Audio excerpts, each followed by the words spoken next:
بسم اللہ الرحمن الرحیم۔ السلام علیکم ورحمۃ اللہ وبرکاتہ۔ معجزہ فقر میں سخاوت۔ ایک دن حضرت علی علیہ السلام اور بی بی فاطمہ سلام اللہ علیہا نے منت مانی کہ اگر اللہ تعالیٰ ان کے بیٹے حسن اور حسین علیہ السلام کو بیماری سے شفا دے گا تو وہ 3 دن روزہ رکھیں گے۔ جب دونوں شہزادے صحت یاب ہو گئے تو حضرت علی، بی بی فاطمہ اور ان کی کنیز حضرت فضہ نے 3 دن کا روزہ رکھا۔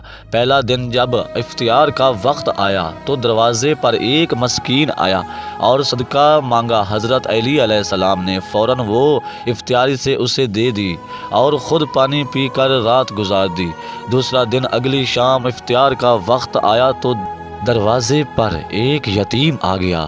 پھر وہی ہوا، گھر والے اپنا کھانا اس یتیم کو دے کر خود بھوکے سو گئے۔ تیسرے دن ایک قیدی افطار کے وقت آیا، انہوں نے اس قیدی کو بھی اپنا کھانا دے دیا۔ قرآن گواہی، جب انہوں نے 3 دن مسلسل بھوکے رہ کر دوسروں کو کھلایا تو اللہ تعالیٰ نے قرآن میں ان کی تعریف کی، اور وہ اللہ کی محبت کی خاطر مسکین اور یتیم اور قیدی کو کھانا کھلاتے ہیں۔ یہ آیت کریمہ ان کی خلوص نیت، قربانی اور اللہ تعالیٰ کی رضا کے لیے بے مثال ایثار پر نازل ہوئی۔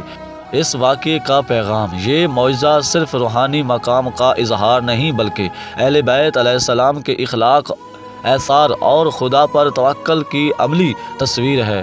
حضرت علی اور بی بی فاطمہ کا یہ کردار رہتی دنیا تک انسانیت کے لیے نمونہ ہے۔ اللہم صلی علی محمد و آل محمد۔